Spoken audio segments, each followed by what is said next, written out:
Welcome to Big Blend Radio, where we celebrate variety and how it adds spice to quality of life. Welcome, everybody. It is exciting to be here on the Big Daily Blend, where we really do look at celebrating the holidays of the day, but we keep the theme evergreen. See how it rhymes like that? You would think that I would know a little bit about music, but today, January 28th, is Global Community Engagement Day. It's actually quite a new holiday, but it is about getting your community engaged, and it could be your virtual community engaged on a specific thing and for betterment. And when we look around the world, when we turn on the news, we can get a little bristled, a little upset. But the one thing I know is, like Joan Baez said, action is the antidote to despair. That's not the quote of the day. Well, maybe it is one of them. That's a good one.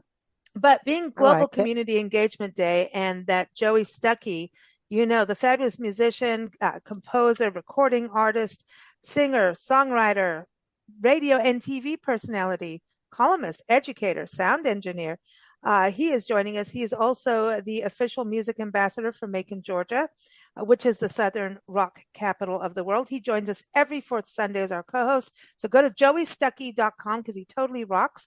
And he's got a special guest with us. But first, Joey, today's show, when we talk global community engagement, we're focusing on the world of music, right? So welcome back. Oh, I'm so glad to be with you as always. And yeah, it's amazing because we talk about global communities, and I really feel like the world is getting smaller, and it's easier to collaborate with projects that affect your community, but also the global community, thanks to online access. I mean, the fact is, the internet has, pluses and minuses, right? I mean, it's got good things and bad things, but one thing that's really great is how we can collaborate all over the world.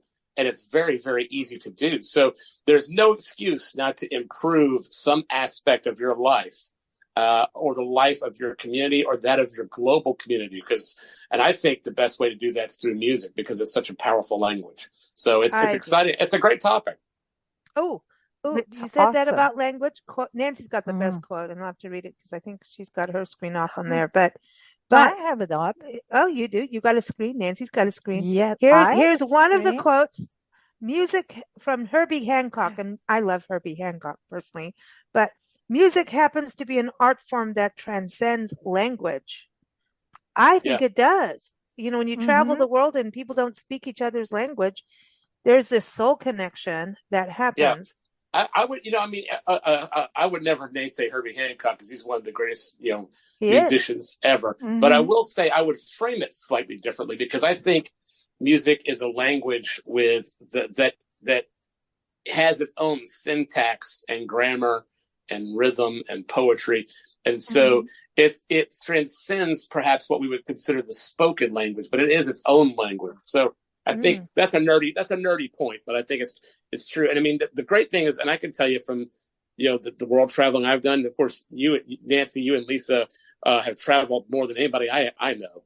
And that you can go into an area and have very little understanding of the culture, and then bond immediately over music you've never heard before, music that's outside your influence. So yeah, it's amazing. It's amazing. I think of it as the most powerful force for positive change that I know of. I'm so enamored with music and obsessed with it, and that's why. Me too. I am obsessed with it. And here's what it is. I believe it's because this is why I don't think test tube babies will really work. I mean, remember that? No, I mean, maybe they do, but you know what I mean? There's a difference about a baby coming out of the womb where they have the human heartbeat that they are in sync with. And there's so many studies about babies hearing music before they come out, of the womb. Yeah, my mom did that before that was a popular thing. This would have been, the mid 70s. And before that was really known, she played me, in utero, she played classical music to me. She played bird sounds.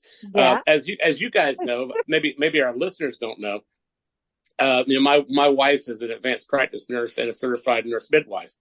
And so there are lots of studies about, providing those early nurturing sounds and feelings and things like that. And there are actually people that go and help if there's not a mom.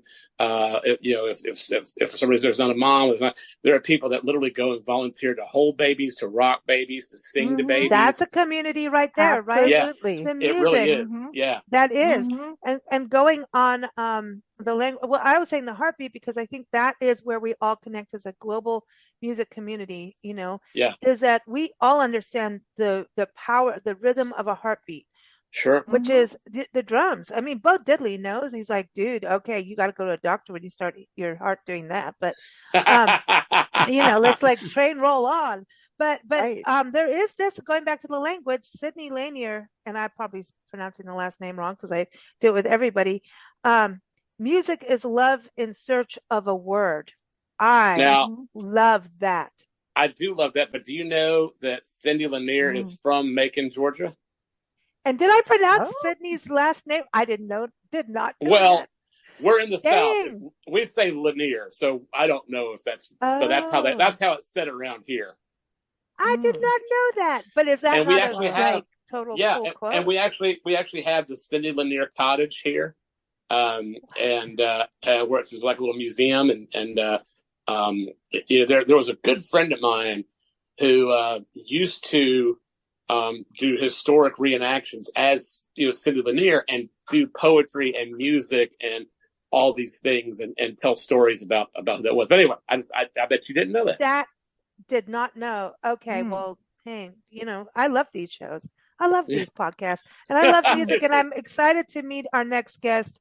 Yes. Vincent, James, and Nancy still cannot stop singing Don McLean. But everyone, I encourage you to go to the website. keepmusicalive.org. Vincent is an author of 88 plus ways music can change your life. And Joey, you've known Vincent for a while, and you're in one of his books. He's got two, right? Yeah. I'm so glad, Vincent. Welcome to the podcast, because we were talking when Lisa said to me we're going to do a podcast on community and music. I immediately thought of Vincent because of all the incredible things he does. And I'll let him describe them to you better than I ever can. But there's two amazing books that tell stories about how music has changed people's life. And they're from musicians that are famous. They're from musicians that are hobbyists. They're just from people that love music all over the world. And then he also does this incredible thing that inspires me for children, which is this musical instrument petting zoo. And he does so much more than that. But when I think about community and somebody making a difference, I thought of Vincent. So Vincent, welcome to the program. We're excited to hear you talk about all these cool things you do for your community. Oh, well, thank you, Joey, and thank you, Lisa and Nancy, for having me on tonight. This is really great. And this is no problem. Exciting. Awesome. A petting zoo. Yes. It's kind of funny, I'll jump into the petting zoo first. Yes, we do a musical instrument petting zoo, which is where we bring over 50 different musical instruments to schools, libraries, community festivals. It's like a Please Touch museum for musical instruments where kids are encouraged to touch and play everything. We have teaching artists to show them how to hold the instrument, how to make the sound, and we're just trying to get kids excited about playing music. Every once in a while, we have a parent come up and they look around and they're like, I don't see any animals. It's a musical instrument petting zoo. Come on. And the instruments won't poop. Well, they might. They don't. I know a recorder needs to be cleaned once in a while. No, but I love it. Spitting on the floor. I love what you're doing, because I used to get so much trouble with the local music store when I was growing up, and I would go in. But I learned to sneak in because I would pick up different instruments, and then like, oh God, here she comes again. She's not going to buy anything. And then the other salesperson, oh, she's a kid, leave her alone. She's interested. Eventually, she will when she's an adult. How did you come up with the idea? Yeah. Well, it's kind of funny. I mean, I would love to say that we coined the name Musical Instrument Petting Zoo, but there have been folks out there in the country and probably around the world doing something similar, and some of them were calling it a Musical Instrument Petting Zoo. But we started because there was another local organization here called in the Philadelphia area called Rock to the Future, and they don't do that many events, but they were doing a small musical instrument petting zoo over at the aquarium here in Camden, New Jersey, and my wife and I volunteered to help at the event, and we were so enamored with the idea. We're like, we need to start doing this, and we just started slow and built it up. We had maybe a dozen instruments to start. We would borrow some instruments from other folks, and we just built it up. And this past year, we did actually 60 events in 2023. Oh my gosh! The van is packed to the hilt with instruments. It's like the Tetris game trying to pack it. Oh, I want to come play at your house. Well, the other question that I'm curious about, because I'm data driven. I like to hear data. What is the most popular instruments that the kids respond to? Some of the most popular ones, Joey, are the electronic drum kits. We have a tabletop electronic drum kit, which if they had that when I was a kid, my gosh, I would have been a drummer. My parents said, "No way, are you bringing drums into the house?"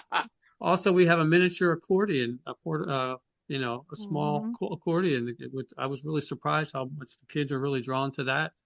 We also have an electronic instrument called an automaton, which comes from Japan. It's kind of like the theremin, Cool.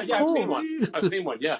And they come in all different sizes, but the kids, some kids will run around and literally want to try every single instrument. Then you have other kids that are just like, they get stuck on one instrument and they don't want to give it up. And we have to kind of talk them in. All right, you really kind of need to share that with, there's 30, 40 other kids here. Let somebody else. But that's what I wanted to bring up with you about, creating community is like, kids in a way start to find an interest, and then it's like, ooh, and then you get that whole weird Lord of the Flies thing happen, not Lord of the Rings, but the flies, of instrument, and that's when you can tell when someone's interested, but then also the sharing part. So this is like a huge lesson on life, not just music when you're doing this, right? For the kids. Absolutely. And, the community of musicians is probably the biggest community there is in the world. So when kids start playing music, they kind of join the special club that Joey knows all about. Where, we speak this language, we talk this language, and music transcends, spoken word. And music brings people together in so many ways. It's just the feeling that you get from listening to different types of music. And then, if you do add some lyrics and words to it, it can even cement that, when it's done right. But it's just such a powerful force. When you say that about, the community, this welcome to the club thing, I feel like comedians have it too. They have a special club because they're getting nailed right now, left, right, and center for anything they say or do. And yet at the same time, we're all laughing. So stop pretending you're not people. But anyway, I know. But the reality is music, when we lived in South Africa and I got into a band because my boyfriend at the time really sucked at as a singer, and his drumming really was not that great. That was funny. I was like, no, I'm in. I'm moving you over, and I've been working hard, and I've been shy about doing this, but I'm doing it. And it was like this change because it wasn't. You had that little bit of ego I'm talking about. But at the same time, it was like, oh, wow, now you put yourself out there. Holy cow. Now you became part of something bigger. Your ego goes up and down, right? And then some people in the industry, the ego could be way out there, but you're still getting out there. And yet you wanted that band to be, okay, yeah, maybe change it, do it this way. And so there's this, I feel like that community of musicians. But when we came back to this country, the first thing I did suddenly was like, as an adult, was like, well, I'll go find my community with musicians. I'll go audition and start making friends through music. Because I didn't really know how to find friends in even in Mexico, I started playing with people in Mexico a little bit here and there. Sure. And I'm like, fun. Yeah, and I was shy because they have mariachis and they do all this amazing music. And I'm awesome. Like, you don't want to hear my music? They're like, no, we do. See? And I'm like, okay, well, here's mine. And they're like, no, it's cool. It was weird. But that to me, because I was so shy about it. I don't sound shy at all, but I really was a shy performer, and I'm way over it now. But it really was like I made friends through music, and through that became like you're performing in festivals and things like that. And from doing that, I came to know the community even more than through our business, actually. It was Yeah, kind of interesting. the community of musicians is really like one huge social club. And music has that power to bring people out of their shell and get them talking and interacting in ways that otherwise they would still be isolating themselves and not having that social contact. So just as human beings, playing and listening to music is a social experience that's so important, I think, for our survival. And Vincent, tell me more about your organization that does so much more than just the petting that we talked about, and you've got the books. But tell me more about the other things you do that keep that community thriving. Well, two of the other big things that we do is we founded two international music holidays. One is Teach Music Week in March, and the other is Kids Music Day in October. And what we do now is partner with over 1,200 music schools, stores, and organizations all over the world to offer free lessons or classes to new students and to hold special events that benefit and celebrate kids playing music. And these vehicles were created by us as a way to inspire more kids and adults to start taking up playing music because we know the many benefits they'll receive. And it also helps get the media talking about it so that families will become more aware of how important it is to get their kids involved in playing music, whether it's at school, an outside activity, on their own, on the internet, with YouTube tutorials, whatever it is, get them started, because the magic it does for the brain is really amazing. Oh yeah, totally. Music and art are so the arts, whether it's literary, painting, music. It's so important because there's this whole other side of your brain. And well, there's lots of good. Yeah, you're right. I mean, there's lots of good data out there that shows that you become more spatially aware. You become more cognitively resilient just by tapping or singing or any of these things. Actually, the more you play your instrument, the more actual synapses your brain will grow to help you control that fine motor skill. So there's so many, but then there's the emotional impact of mental health and great joy. And it's amazing to me that even sad songs can actually make you feel better. Yes. And, so I mean, because you're not alone. Somebody else wrote it. You're not alone. Exactly. And so there's a song for every occasion, for everything that you do. Like even for cleaning the bathroom, there's a song that'll make you feel better. Honestly, no, that's exactly she what I was came in through the bathroom window. There you go. Boom, boom. And then together we stand shoveling in, keep things moving along. Spoon. You have a spoon. But you're right about there's a song for everything, because it's like, I think that's why there's anthems, and you think about like national anthems, right? There's songs for actual communities. There's songs that sports people play before they get out on the field, just to rev them up. And weddings and funerals and all kinds of different.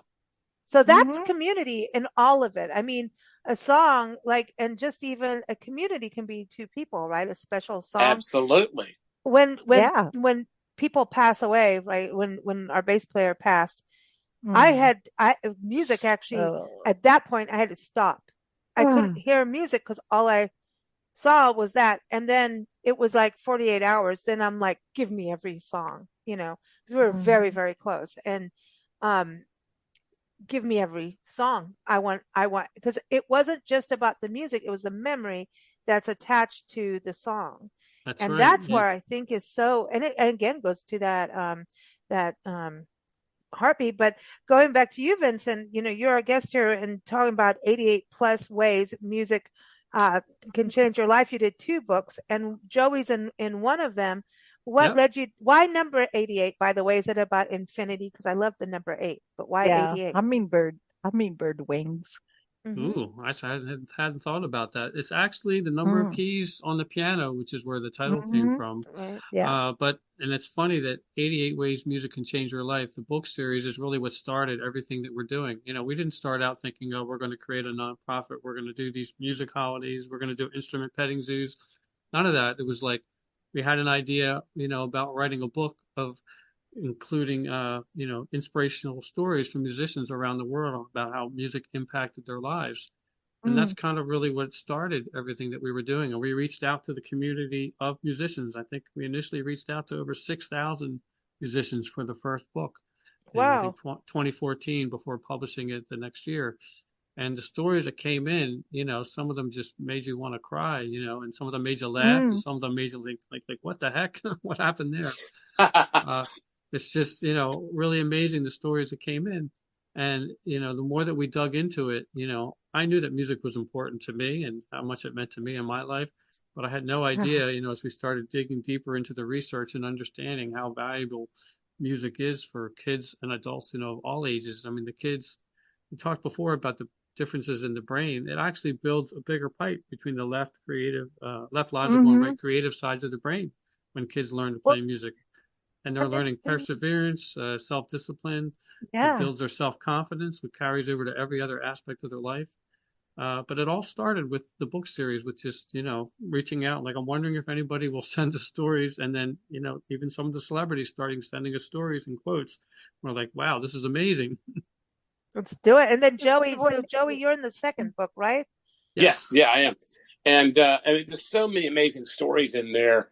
And I think you can still, are they still available on Amazon?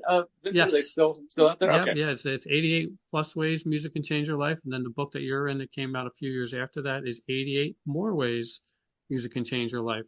And I know that I personally bought an extra copy and donated it to my library because I thought it was such a great book. And my wife actually sat down and read the whole thing to me cover to cover. I was amazed at how many of the people I actually knew, not just the celebrities, but some of the independent musicians. I was excited to see how many of my friends were actually there, which was pretty exciting. So anyway, but it's a fantastic book. It really is.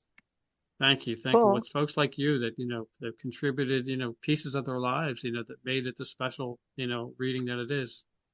And with your organization, I mean, what's the best ways for people that are listening? What's the best way to get involved to help you continue the great work you're doing? The best way to find us always online is just keepmusicalive.org. And from there, you can branch out to pretty much everything that we're doing. I love it. I love what you're doing. And I hope you come back on shows and keep us posted as, music things happen and as you grow. And what are you going to do? 88 more ways. It's coming. We're going to have to get a little more creative with the next one. I know. It's like, okay, but I can give you one because when we first went to Africa and we really did such a different culture than we were used to.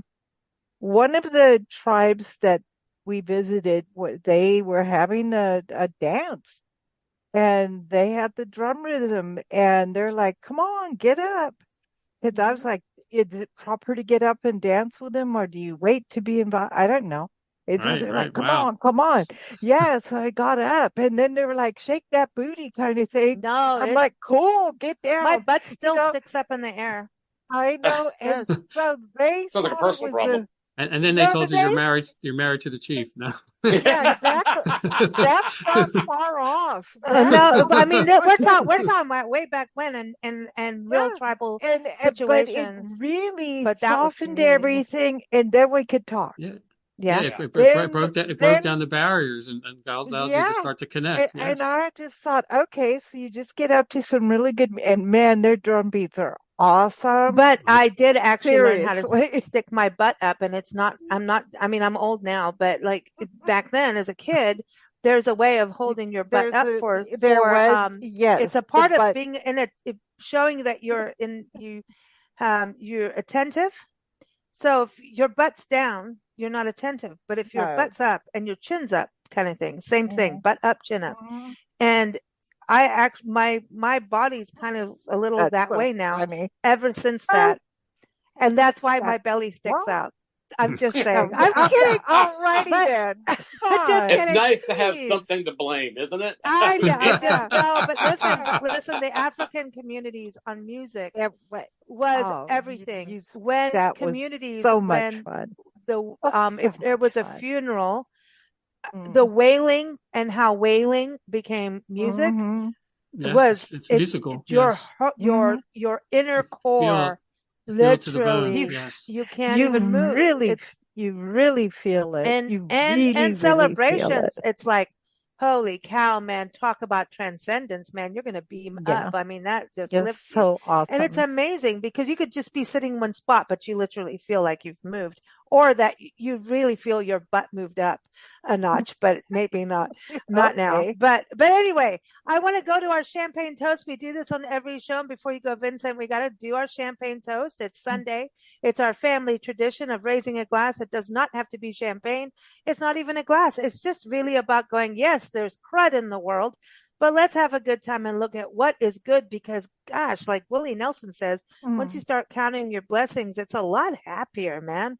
The whole world can change for you. So let's start with you, Vincent, since you're the guest. What are you happy about? What are you grateful for? Oh, well, thank you so much, Lisa. I'm extremely grateful, number one, to my wife, Joanne, who has joined me on this amazing, crazy, fun journey that we're on.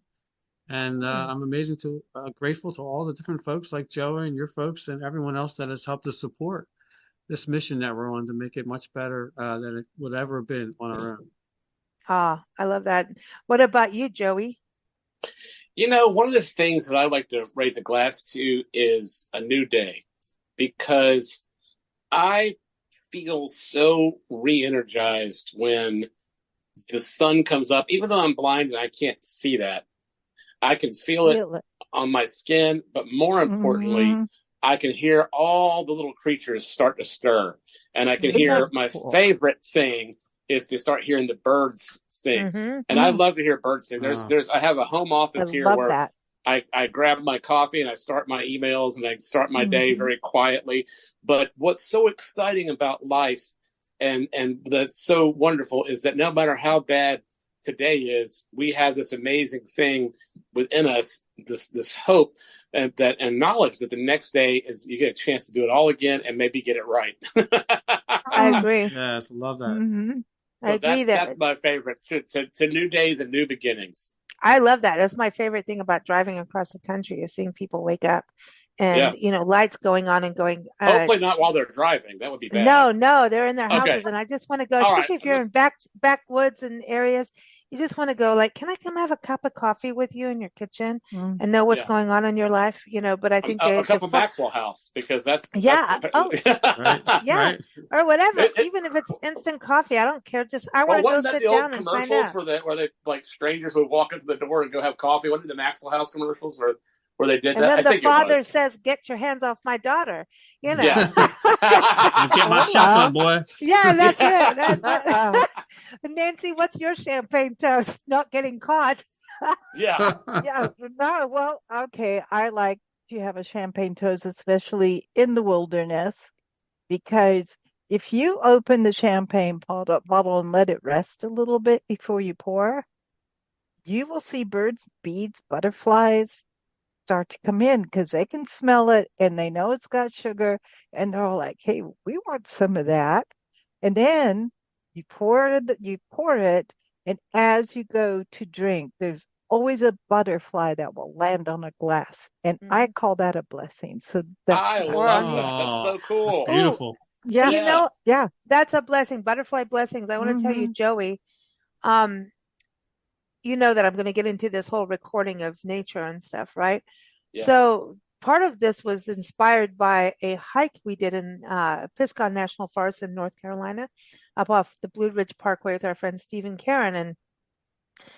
And we went on this hike, and it was the height of the monarch season and swallowtails and butterflies and everything, right? So awesome. And I'm filming this, but they were also slowing down. So this is why I think I actually heard this. And I've got very attuned hearing. It's like insane. Like if I was a mother, I'd never sleep, because I hear everything.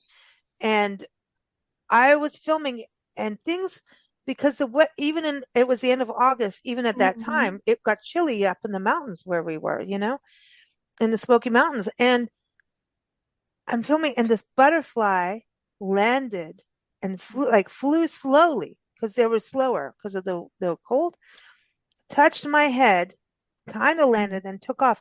I heard the butterfly wings. Oh, wow. Now, I'm not weird. I know that sounds insane. Whoa.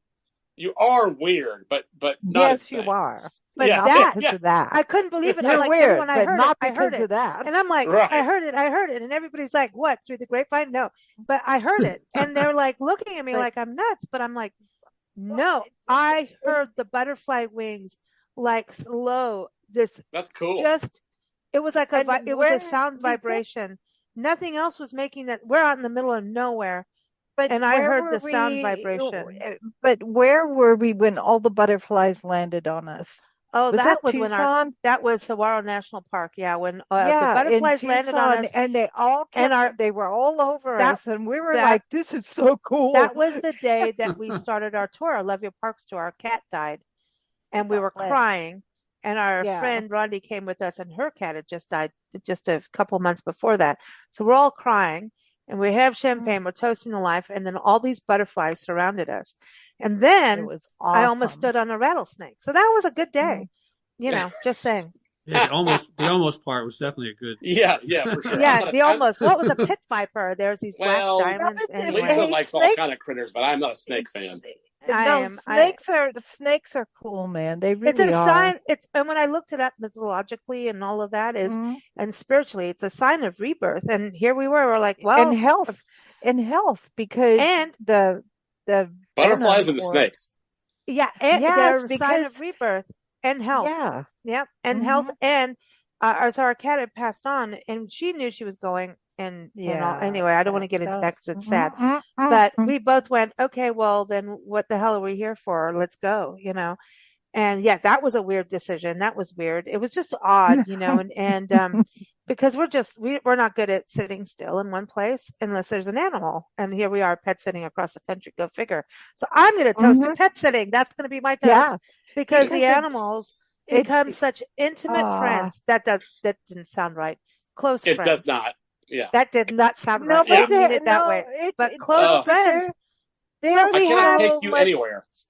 No, but because it is a global community. Okay, so and the toast it is a global. I want to go to this global community because the pet sitting thing, we do this through trusted outfitters. It is not a professional money making thing. It's about hey, people want to travel and someone's in your home taking care of your home and your animals. And we get to be in that place and do that in its digital nomads. It's like, yay, we have internet to do this show. But and the animals, especially after COVID, that have used to having people there, have someone there. And we are there. We just love the animals. We don't even go out and explore. We do that later. But we're into the animals. But you create a language per animal because they each have their own personalities. And so you have, that's why I meant about intimate. And it's the same as music. And animals love music. And I got Winston, who is a collie, like a lassie collie, like full on. Winston is so funny. He sings, "Who Let the Dogs Out?" He does. He barks. Exactly. He knows that song. We used to play it for them every morning for playtime when it was snowing out in Wisconsin. And that dog would know that's your part. And I've recorded where he barked his part. So there you go. Pets and music. Just want to bring that out. And maybe that's why the Beach Boys did animal sounds. No, but animals move. Pet sounds, thank you. Yeah. No, but animals move in rhythm. It's humans who don't. It's animals who move in rhythm. So Vincent, that's the next book. To music. They absolutely do. We want 88 ways animals connect with music, Vincent, and taught us music because we wouldn't have music without animals, right? So, Vincent, I think that's your next project. Love it. I love it. We're cat people over here. Love it. Love it. Oh, meow, meow. Meow, meow, meow, meow, meow, meow, meow. Cats are cool because they're gonna stretch a note here and there. Yeah, and they'll do what they want. They're divas of the divas of the stage. But everyone, Vincent James, keep up with Vincent at keepmusicalive.org. His books again are 88 plus ways music can change your life. He's got part 1, and then the second one is 88 more ways music can change your life. And Joey, you're in the second one, right? So that's the second one.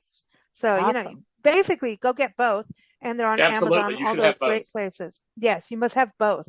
Because it's good to hear your voice, my friend. Thanks for coming on. Thank you so much, Joey, for inviting me. It was great meeting you, Lisa and Nancy. This has been a whole lot of fun. You guys are great. Thank you. We try to behave, but it didn't happen. So now we let the animals we out. try. So. Behaving is no fun. No, it's not. No, Thank you. it sucks. Thank you. It sucks. I love this. Talking about music and community. So Joey, I want to touch on your work a little bit with Macon, Georgia, but before we get there, I do want to bring in the recipe of the day.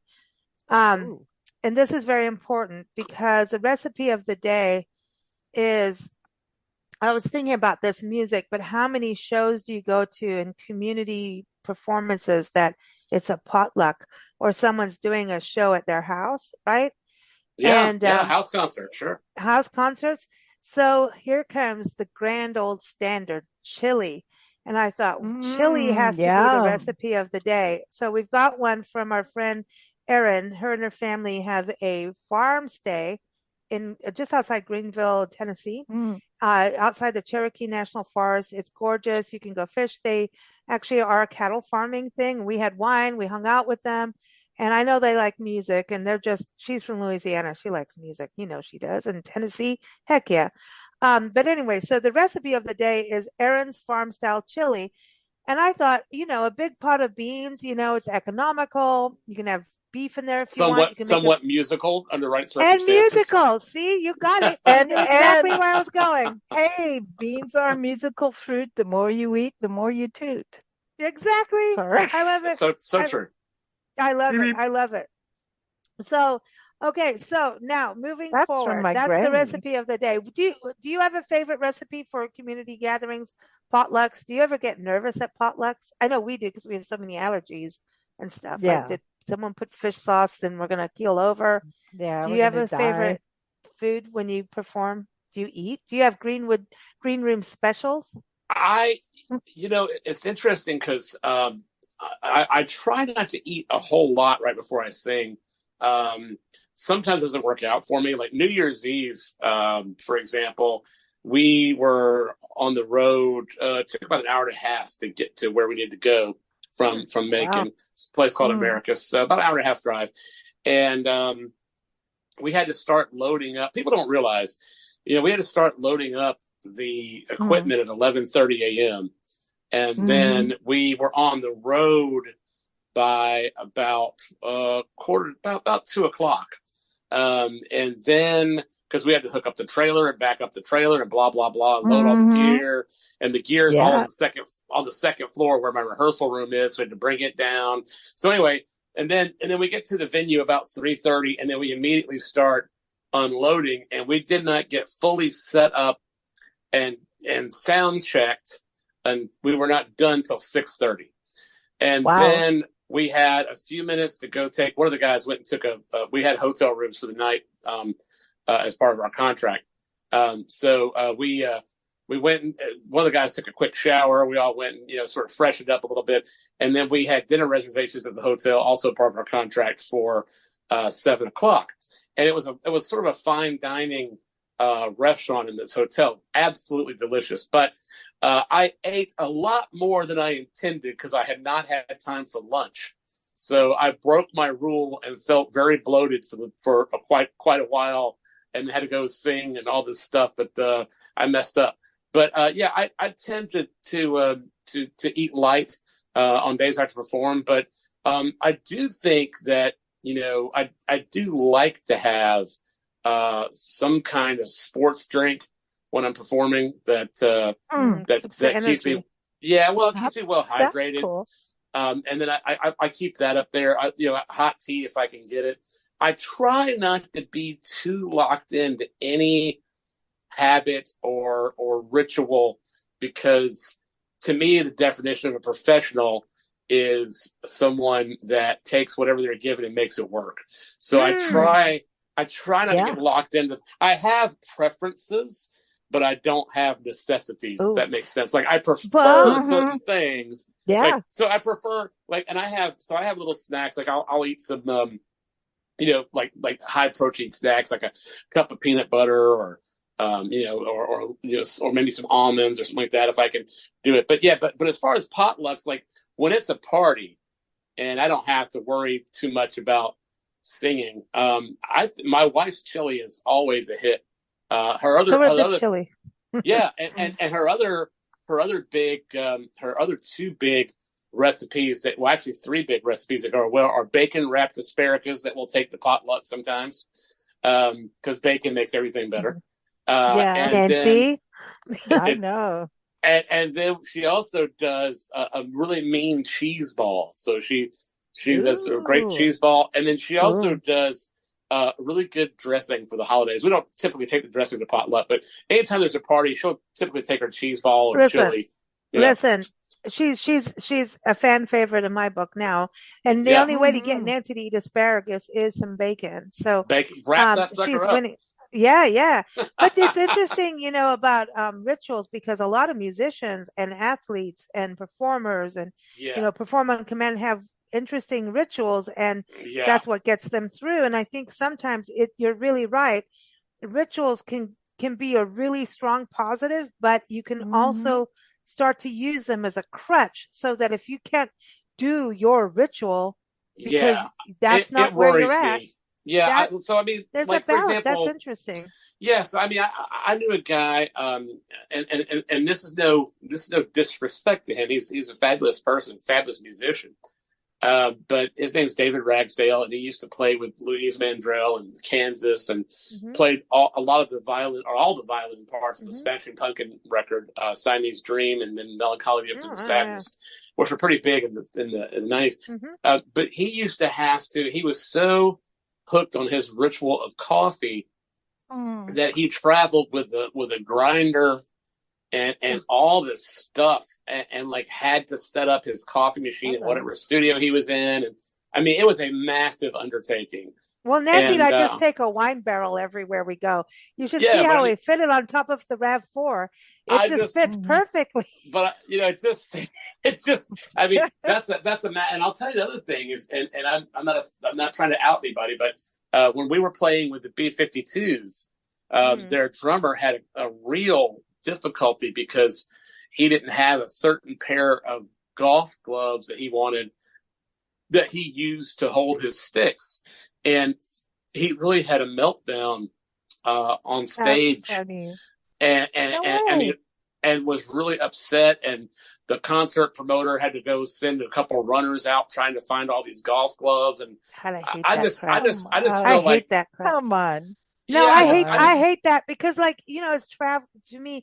Well, then that's a comfort zone. You've locked yourself into a comfort zone so that you're not actually open to the audience anymore. You're not. My thing of a ritual and is like a mantra, having a mantra, like, don't puke because you've got stage fright kind of thing. Like telling yourself, you know what I mean? It cuts down your effectiveness. I mean, the fact of the matter is, if your job is to go out and entertain and inspire and all these different things, you need to do it. You need to be able to do that job, and you need to make sure that there's very little that can go wrong. I mean, like when we did Joey Stuckey a Live Day in 2023, we had so many technical troubles that happened at the last minute, but the audience never knew. If they didn't, I had to abandon 75% of my equipment from my guitar, and just go with 2 pedals. And so keep smiling. Well, so out of the 20 pedals that I usually use, I went down to 2. They're the only ones I could get to work. And the audience had a blast. Nobody ever knew there was a problem. And so that's the kind of stuff that I worry about. Now, I have my favorite coffee cup. I have my favorite way to start the day. I have these things that I like to do. So they're my preference. But if I don't do them, my day's not ruined. Well, with us, we can't travel that way. And it's such an immersive experience, what we do, that you can't, I mean, we have our things. Like Nancy and I, we do love our wine at the end of the day. No one's taking it away. You can, but we can live without it. It's not going to kill us, but please don't. But please don't. And we really do want, and if you take my coffee away, you really are going to regret it. But we try to do it. And we've done days of travel where you ain't getting coffee. It's just too bad. That's or just wine. what it is. Because, whatever. It is just the way it is. But you find something else. We live in the bush. Without we lived in the bush in Africa where you didn't get to to do commandeer anything. You can't. Whatever happened is what happened. And then it was like it was exciting. It's exciting.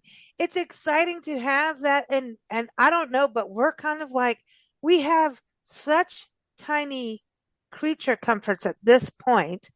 Yeah. But what we do have is like now when I can't do my Zoom video photo or whatever, I'm going to get really like, wow, this is something I really need now, technical stuff. I mean, we did live shows for years and things would, crash. They would do all kinds of things and you just kept going. You just kept going. And if you let your audience know too, depending on how bad it was, sometimes you just had to go, dudes, we're going through stuff. Hang in here because we're going to make it work, be part of the journey. They will, even on stage, there's certain times you can do what you were talking about. And then there's times where let the community know. And I think this is part of this global community engagement thing is having that reach out of, okay. And this is actually part of it. Create communities for joy, for fun, for better development, better things. But sometimes global communities need to get together in their backyard and global meaning communities around the world or maybe a specific thing, could be people rallying on climate change or, hey, independent musicians need a voice around the world, Yeah. It's funny whatever you mentioned that too, because there are several wonderful initiatives that the NARAS, which is the organization that hosts the Grammys, and I'm a board member of the Atlanta chapter, and there's a lot of wonderful things that they do for community building, educational opportunities with the Grammy Museum, Music Cares, which helps musicians that are having trouble financially, primarily with healthcare, and there's always like Giving Back Day. I believe I'm doing this from memory, and as a blind man, I can't cheat and read notes here, but I think that April 26th is like the official Give Back Music Day, where they encourage everybody just to get together and do something positive with music.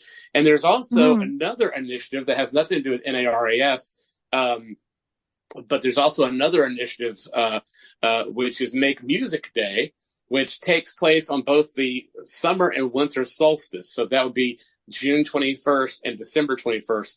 And that's a global initiative just for hobbyists, for pros, for anybody that wants to just get together and make music. And there are a lot of music stores and venues and coffee shops and different places pop up concerts and stuff that happen with that too. And so there's all kinds of amazing things out there that you can get involved in, for a global community. And of course, Lisa, you and I and Nancy are all very musically oriented. But there's all kinds of things. I recently, I think we talked about this last podcast, but I recently had the honor of attending First Lady Rosalind Carter's service for her funeral. And and one of the things that was so incredible, President Carter and his whole apparatus has been very involved in Habitat for Humanity, which is another amazing community. And President Carter was not a figurehead, not a celebrity spokesperson, but he got up there and picked up a hammer. That's the kind of thing. And so there's all kinds of wonderful initiatives. For example, like I say, the Carter Center, which is kind of his museum and sort of outreach program, worked hard to eradicate the guinea worm. They worked hard to help with fair elections across the world with democracy. So there's so many amazing global community things that are out there to be part of from every sector, whatever your interest.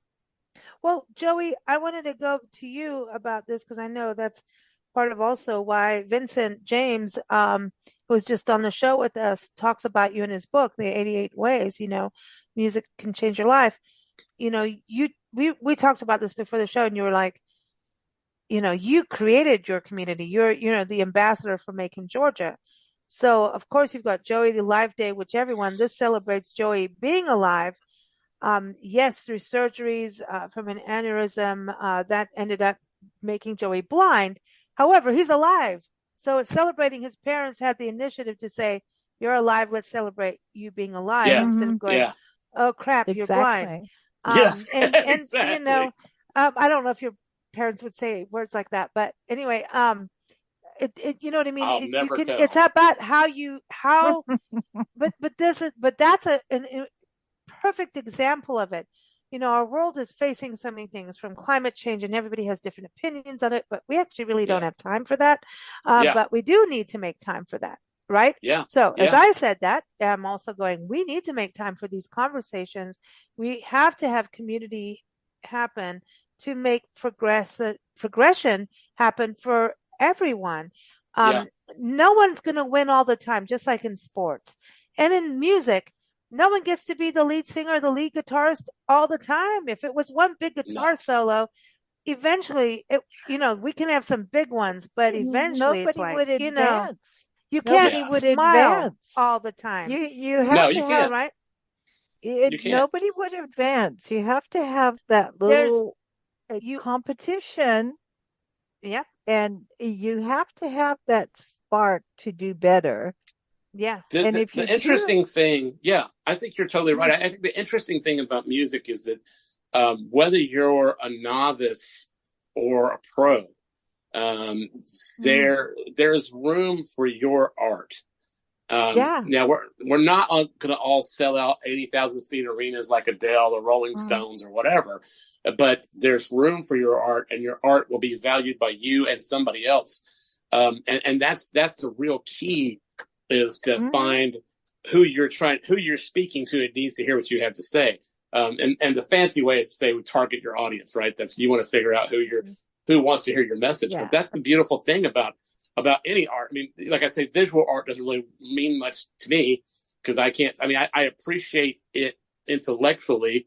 I realize that it took a long time to paint the Mona Lisa and all that kind of stuff, but it doesn't really, it doesn't move me because I can't see it. But so music is certainly my form of that. But yeah, I mean, creating community can be as simple as singing a song that resonates and helps people feel connected, whether it's sad or happy or whatever it is. And so I think that's one of the things with the Beatles. I mean, yeah, they were great musicians, but I mean, I know musicians that are better.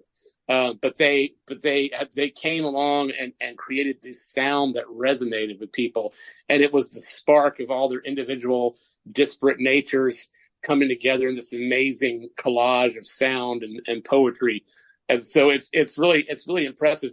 But to your point, and sort of to wrap up what I'm saying in the bow, you're not going to always find what you need in a community. And so you shouldn't feel afraid to go out and create what you need, because there are other people that would like to help you create that. And that's what I've always done is, I didn't have the things I needed or the things I wanted or the things I thought we should have. I mean, I got tired in Macon, Georgia. The TV stations were always asking me to come on and play music, but they weren't set up for it. So when the broadcast came along, the sound was pretty poor because they just didn't have the gear. And so I finally went to the NBC affiliate in town and said, look, I've got a studio. I know all these bands. I'll book the artists. I'll host the show. I'll do all the audio work. You bring the lights and the cameras and broadcast it. And we will connect our community. We'll connect musicians with music lovers, and we will help everyone grow and be bigger. So those are the kind of things that you can do when you just have an idea. It made everything better. And what I felt was that I wasn't going to try and make it a specific genre, because Macon is kind of known for Southern rock, but we are more than that. So I wasn't going to try and make a specific genre. I wasn't going to try and make it just the popular bands. It was open to anyone that had a website where people could find you. That was important. It could be Facebook, but it had to be some kind of professional music page. It could be Facebook. It could be a website. It could be whatever, but it had to be somewhere so people could find you. And you had to prove to me that you were out working. So you had to show me that you were out playing. You could not sit in your basement and play your guitar and be on the show. And it's not that those people weren't talented necessarily, but at some point you have a limited, finite amount of time, and you need to give it to the people that are out working. So anyway. Yeah, it's not garage band. Yeah, I mean, Mhm. garage bands are cool, but you need to be out there doing it. That's already been like a wave. And I think, Nancy, you did that in South Africa very well. Mhm. When we lived in Port Elizabeth and Nancy had the magazine over there. And there wasn't really a chamber of commerce, and she worked with the tourism industry people. They were all really close friends. But Nancy just went, got a staff and I'm super busy. So Friday afternoons, come to the Big Blend house because we That always was work so out of much houses fun. because you know what? We burn the midnight oil and we really just don't have time to go from A to B. Like just get on with other than drive across the country from house to house. But she created a space and it was a way for clients, contributors, I mean, I kind of feel like we're doing that with Big Blend Radio anyway. It's kind of the same, Mhm. but It's everyone virtual can now, connect. but yeah. Yeah, it was like everyone could connect, including the staff. So, a client could come in. It was like an open bar. Nancy would order pizza. It wasn't like a big fancy bar, but it was just a down home, come No. into our office, hang out, and network because she was like, no one's networking.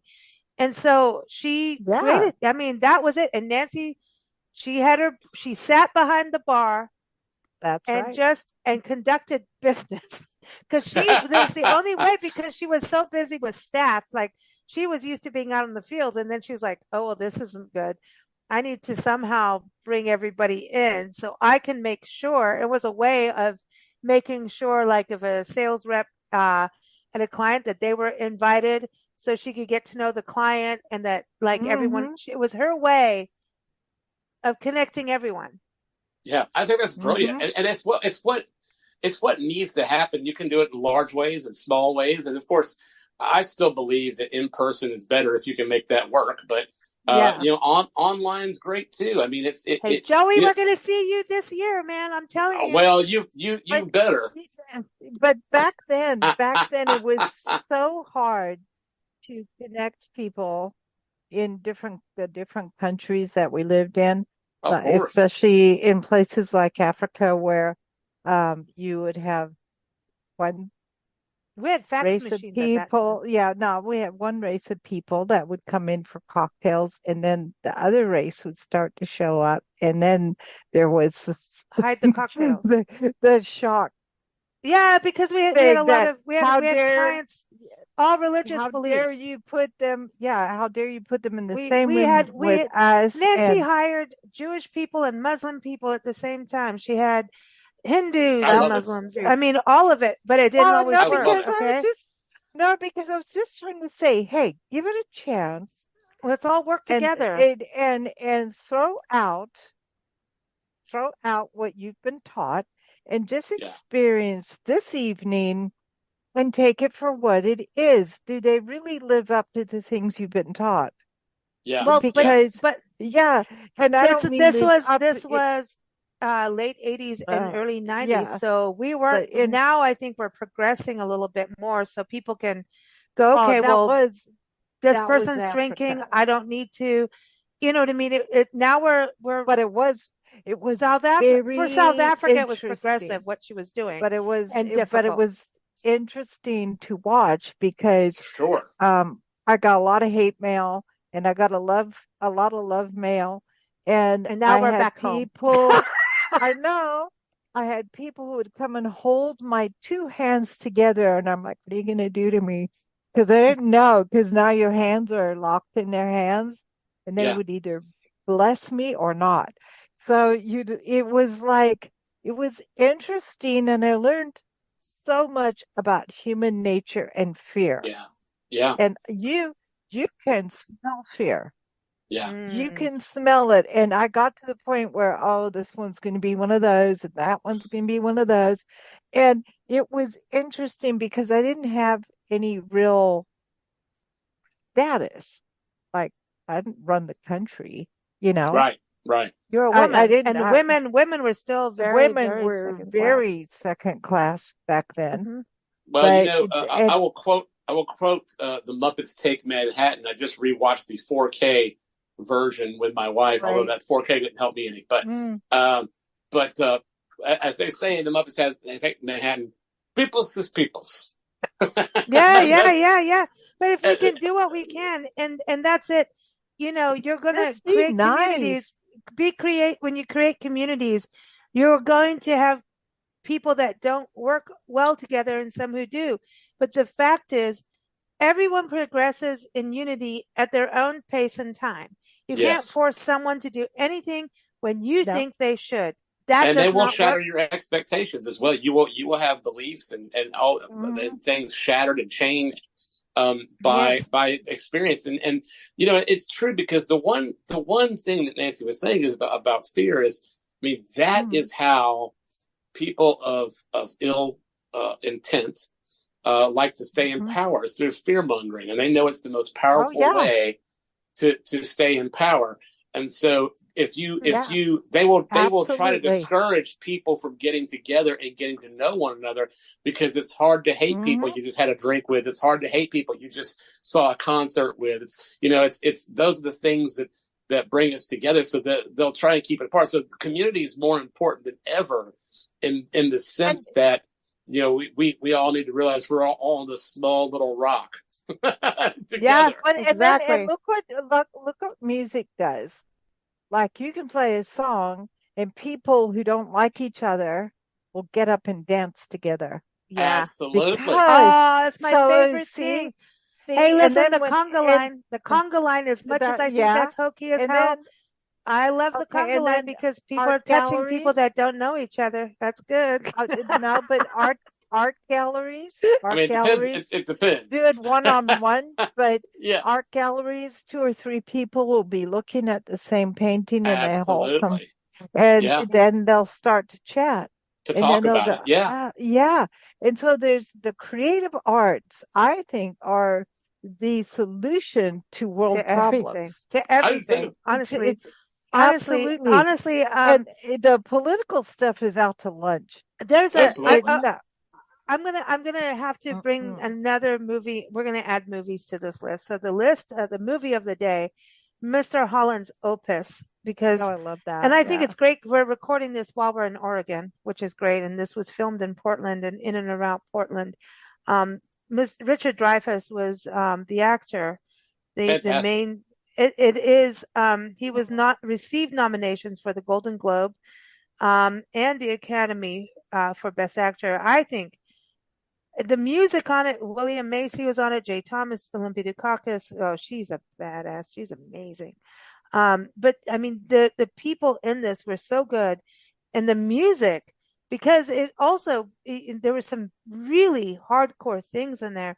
I mean, his son is born. Here he is with, the teacher going into rogue kids, and he's rogue and all this. Now he's going to have to learn to do this as a new job. And turns out, okay, I'm going to be one of those teachers, that change the world because I'm going to do it differently. And then his son is born, and his son is deaf. Yeah. And I think that's got to be really hard for a musician. And yet we've interviewed deaf musicians, a number of them.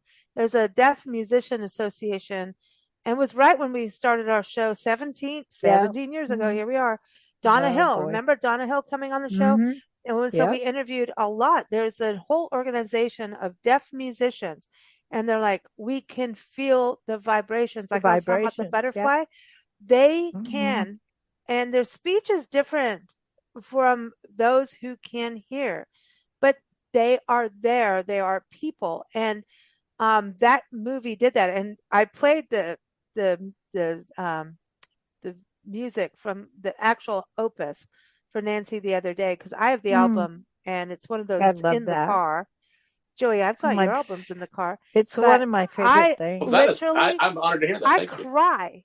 I cry every time, because the son who was born deaf, I can hear it, can feel it, and the way he got through with music was bringing, let the electric guitars in, for God's sakes.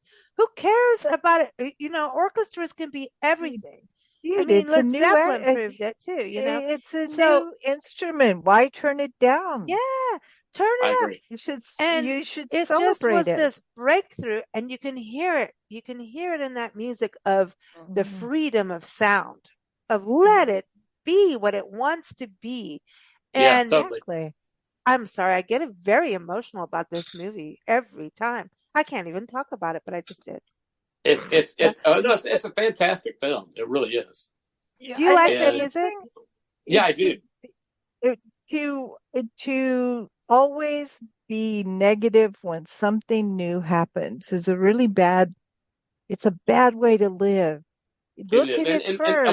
a lot of, as you were saying earlier, a lot of that negativity is fear based, and that's. I know, yeah. And then you have to ask yourself, what am I scared of? Or you don't Right, trust yourself to handle it?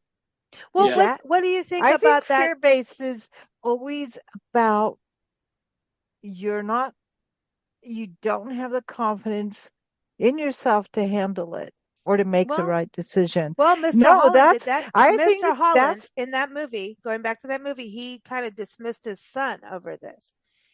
And it was fear-based. Exactly what you're saying. Everything, this fear-based stuff, but you got to face the fear, hug the monster. And once you do, you realize like, dude, that was so stupid. But you have everybody to their own time and place. Every time and place. But he dismissed his son for so long because he didn't know how to handle or do.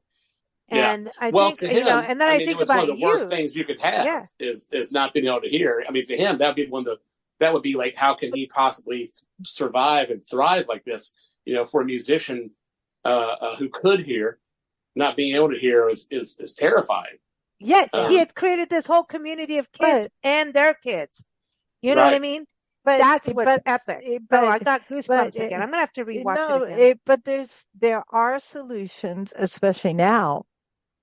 There are solutions for disabilities, if you want to use that word. I personally don't like that word.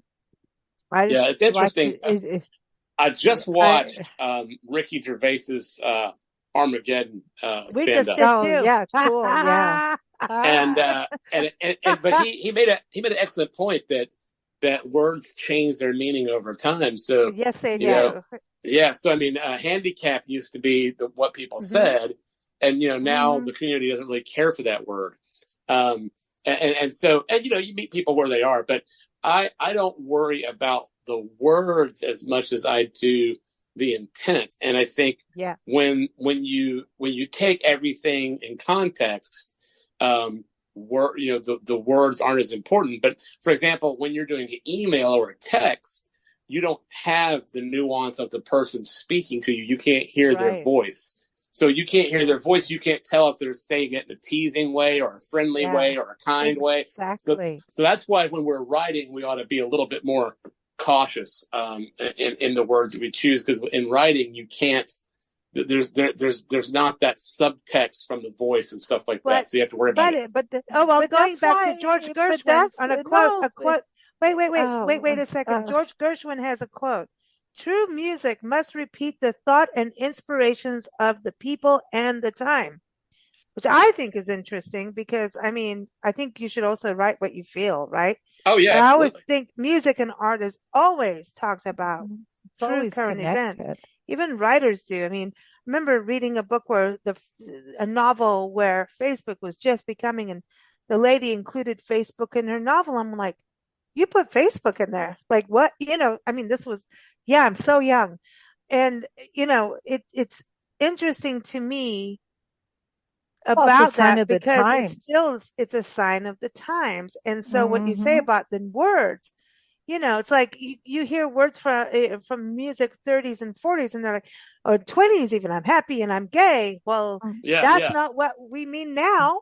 It's like, different. And it's very different. And so, things progress and change. Sometimes, we need to get a grip also, and not overthink things. And I sometimes just want to go, can we go to the real fight? Yeah. And that's what I feel like. I think these are all, important discussions. Well, and people should change accordingly. They're mini complaints. They're trying to relate with other people that you hope feel the same way as you do. Yes. And they may or may not. It's gathering the community in its own little way. I'm trying to find people. No, you shouldn't say little way. It's not a little way. It is gathering a community to say, hey, this is how we want to be heard and known as. And that's fine. That's great. A one by one person way, which is a good way. But it is about how it's about us not knowing how many people agree with us and how many people don't on specific subjects. Like, it's interesting because you might love this musician or this artist or this meal, and then other people, like when we put stuff up on our website, we're like, well, we're about to find out. Yeah. Well, but I want to jump in there on this because honestly, it is about having an interactive experience, not shouting it on each other on Twitter and Facebook or whatever. If you can have that that personal connection as best you can. COVID hurt things and it could do it again. Who knows? But whatever you can do, even if it's a Zoom call or whatever you can do to actually have true connection and go in there polite. Try to say, you know what? Go in and say, let me have this open mind. Let me try my best to hear the other side and then go, let me digest it. You can always say, I need to digest this for a bit. Cows chew cud and they're still here. So I'm just saying we could do that. They don't have a big choice. You don't have to react immediately and you don't have to let someone bully you into that. You can say, I really want to, I take your words your sentiments, your point of view is important to me. I want to digest it and think about it. Absolutely. And I think anybody said that to me personally, I'd go, oh, holy crap, they're listening to me. Crap. Yeah. That's I see you moment. Yeah. Yeah. That's, and so let people know they're being heard. Right now, we have this drama, but, I do believe we come together in homes across America in the love of pets and travel. And Angela Laws, who comes on our show, she's a community manager for Trusted House Sitters. She's done way more pet sits than we have around the world. And she says, we connect with the pet parents first. We have conversations, Zoom calls. Are we the right fit for each other? Because if it's not, it sucks for everybody. Yeah. And so, when we get there, she said, do you look at the record collection? And number one, it's like, I hope to hell you have a record collection or something to do musically, And she says, when you look at the record or CD collection, how are you going to identify with your favorites, the books, that kind of thing? And you're like, oh, wow, we are connected. The digital world has taken that away in community, where you used to put out your best albums, your best books to show, your books. Look at me, this is who I am. Now we've lost the who I am in the digital world, in your own home. There's houses we've been in that have absolutely no books at all. There's no books. There's no nothing. And you're like, okay, they're all going to be digital, but it's not. I don't know. Weird. I feel like that we are the more digital we go. It's great. I mean, we publish digitally, which, it's better than us printing magazines. It could disappear. And now that we're global, we can't. But it could disappear at any time. But we'll go back to printing if that happened, right? So we'll never stop with what we do. But the reality is we have to have that tangibility no matter what. In music, in community, arts do the tangible. Arts do the transcendence and the tangible at the same time. Can I be quoted on that? I think that's pretty good. I like it. I like it. Joey, I want to go to your song, One Song at a Time. That's the song of the day. I love that song, by the way. And I think it's on so many playlists that you don't even know. I haven't even tagged you on them on all our shows, but I put this on playlists all the time. It's become one of my favorites, ultimate favorites. One Song at a Time, because it reminds me and even how the guitar playing is, and that you're just singing and communicate. The way you sing is very communicative. Like, it reminds me to take a breath, and you can't win the war in one day. Well, I'm honored that you like it so much. I like it too, because I realize that my sort of overarching mission is to leave the world a little better than I found it. And that the best way I know how to do that is through communication. And I'm content to communicate one song and one person at a time. And so that's kind of the story of, when people say, well, why do you want to tour? That's very hard life. And it is hard. Why do you want to perform, all these things? But the reason is that I feel like, singing these songs has power, and I feel like they have a function, and I feel like they have a purpose. And so, and I love to, sometimes I don't get the time that I would like, but I love to meet other people and hear their stories. And the other night, New Year's Eve, I got a chance to sit down with one of my fans for 30 minutes and just hear about some things and hear some new stories. And then I got a chance to sit down with the lady that had hired us for about 15 minutes and hear some stories, and it was awesome. And so but so that's the reason I like that song. And the other thing is that it's not just me preaching from the song. It's not just me singing at you, but it's the idea that you can sing your way to a better life. You can sing your story. It doesn't have to be for anybody. You can sing in your shower. You can sing in your car. You can sing, but this powerful, transcendent. I look at that eventually. Thing of music is self-healing, as well as being, something that everybody else can appreciate. You don't have to be a professional musician to use the power of music. You can listen to music and feel better, or you can sing along and feel better, or you can make up a stupid song about your cat and feel better. I mean, smelly cat. Absolutely. Did you actually see, there was a wonderful video on YouTube, by the way, of her coming out and doing that with Taylor Swift. Yeah, I did see that. That's cool. That was great. But anyway, so I mean, it's I'm really, what I'm trying to do is hand you the keys to the kingdom and say, here's my song. What's your song? And do that. So it's opening of your mind followed by your heart. And that's that. Those lyrics are actually in the song. Yeah. Oh, good for me. But but it is. That is. It is. I think Nancy's heard it a ton too from me. I know. Okay. And your heart. And then one other step, assimilating it so it makes a difference in your life. Yeah. Adopting it, making use of it, putting it into practice. And the Absolutely. And that's the part where we listen to, that's great, but then we don't assimilate and put it in the heart and take that extra step, a lot of us, all the time, because we're so darn busy. There's a lot of distractions out there. But to me, one song at a time means, one action at a time, because I also think that the song is also about consistency. And like I said, you can't, fight the war all at once. And if you're trying to make some improvement or gather community around something, or make a positive change.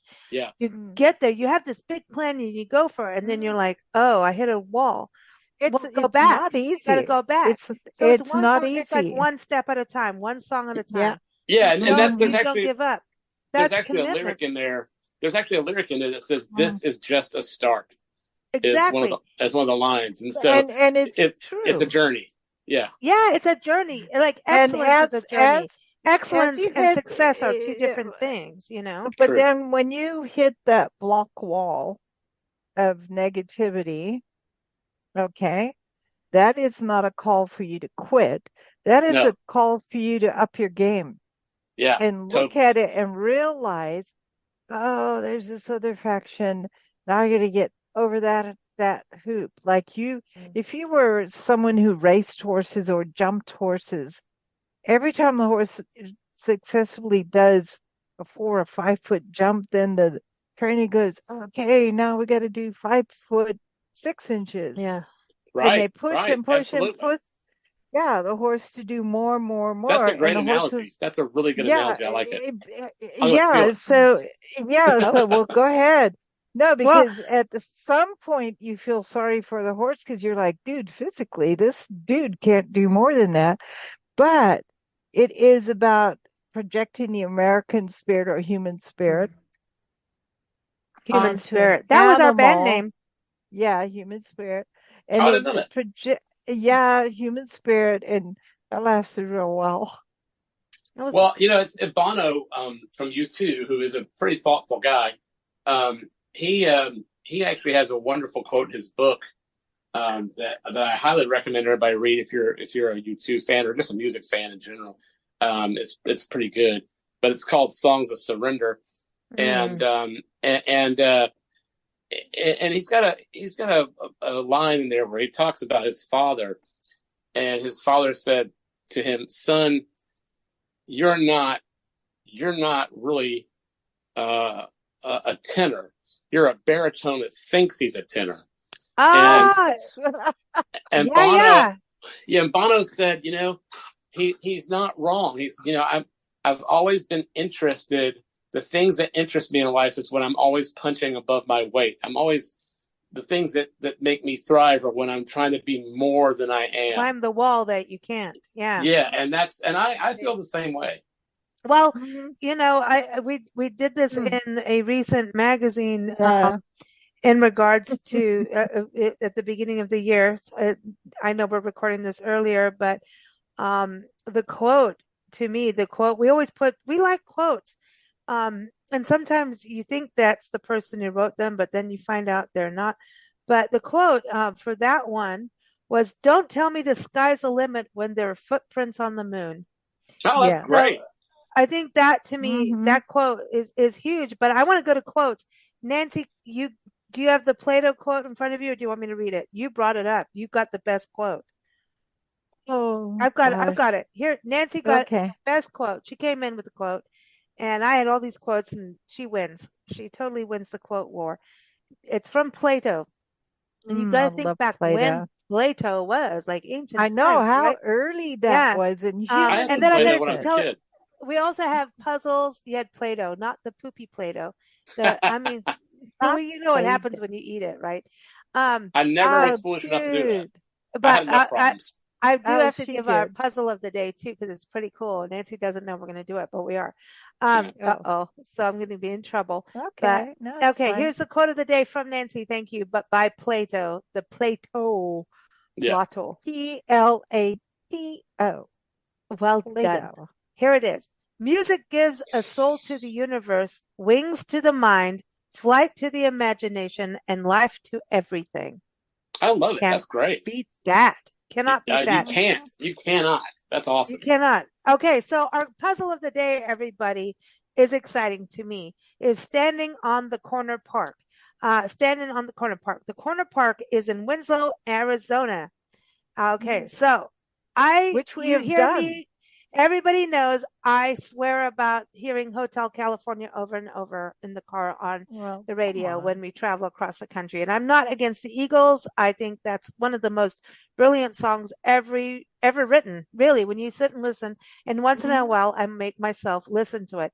It's just that it's played so much, it drives me nuts. But we went to Winslow, Arizona, which we've done many times. It's outside the Petrified National Forest. The Painted Forest is Petrified National Forest National Park.